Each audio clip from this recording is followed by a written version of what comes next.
नाही, मला एवढं प्रतिक्रिया करायची नाही आहे, की दंड लावायचा अचानकपणे अशा पद्धतीने त्यांनी आपली भूमिका मांडली आहे. मला एक गोष्ट माहिती आहे, की लाडक्या बहिणींनी आमची सत्ता आणण्यामध्ये मोठं योगदान दिलं आहे. या संदर्भामध्ये अतिशय संवेदनशीलतेने ज्या काही गोष्टी बदल करायच्या असेल त्या संवेदनशीलतेने केल्या पाहिजे. लाडक्या बहिणींचं योगदान या महाराष्ट्राची, छत्रपती शिवाजी महाराजांच्या महाराष्ट्राची सेवा करण्यामध्ये, आम्हाला निवडून देण्यामध्ये लाडक्या बहिणीचं योगदान मोठं आहे. असं आहे, त्यांची भावना तीव्र असणं स्वाभाविक आहे हो. तुम्ही विचार करा की भावाचं ज्या पद्धतीने क्रूर शब्द सुद्धा आत्महत्या करेल. अहो, असं कोणी रायटरनी काय डोळे पेटवून टाकतो का? काय क्रूरता आहे.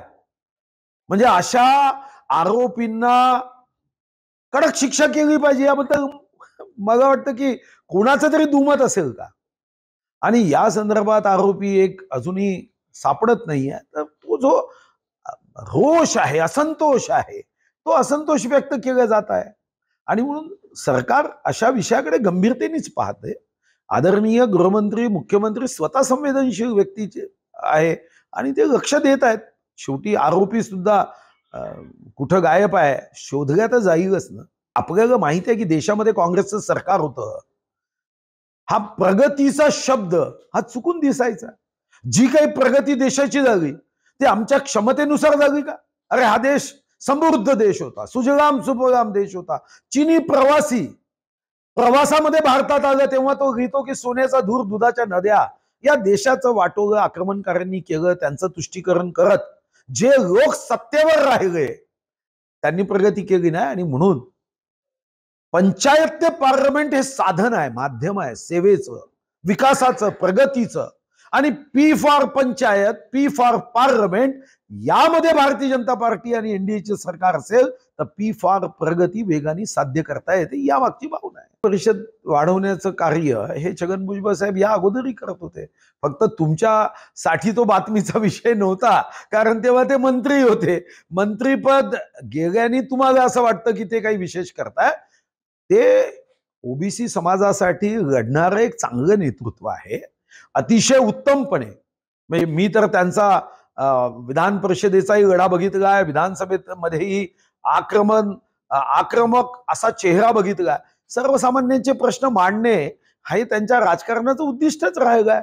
आणि म्हणून समता परिषद गावागावापर्यंत पोहोचवण्याचा त्यांचा संकल्प हा काही मंत्रीपद आहे नाही आहे यावर अवलंबून नसून तो त्यांच्या कार्याच्या उद्दिष्टाचा भाग आहे. या अगोदरही समता परिषदेचे कार्यक्रम ते घेतच होते ना. मग तुमच्या बातमीचा तो विषय नव्हता, कारण तेव्हा ते मंत्री होते. आज तुमच्या बातमीचा विषय जागा, तुमचा गैरसमज जागा की म्हणून ते समता परिषद वाढवत आहे, असा प्रश्नच नाही. उद्या मी पर्यावरणावर काम केलं तर तुम्हाला वाटेल की मी आज मंत्री नाही म्हणून, पण मी त्याच्यावर कामच केलं आहे. 2520 स्क्वेअर किलोमीटर मी ग्रीन कव्हर देशातलं सर्वात जास्त वाढवलं.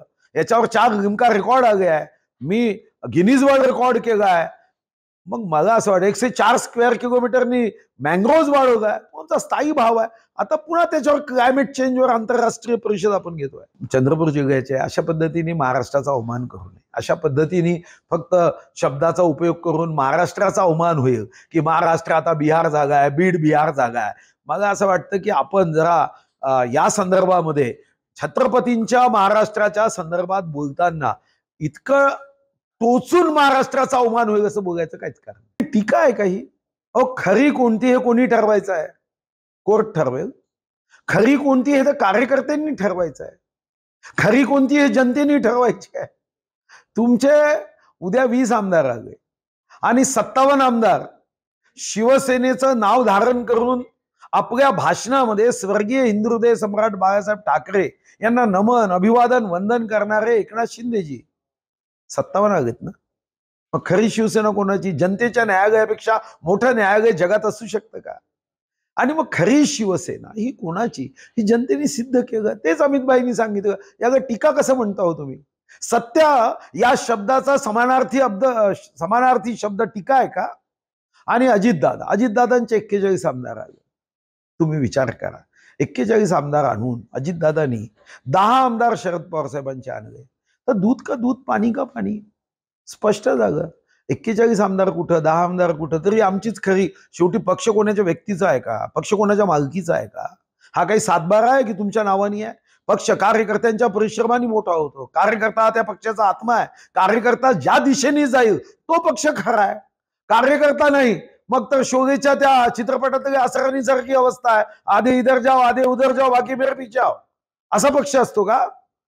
तुम्हाला शेवटी कार्यकर्ते तुमच्या सोबत किती आहे? जनतेचा आशीर्वाद तुमच्या सोबत आहे का? जनता काय म्हणते आहे? जनतेच्या मनातली भावनाच तुम्ही समजून घेणार नाही, तर मला वाटतं की मग तुम्ही लोकशाही समजू शकला नाही.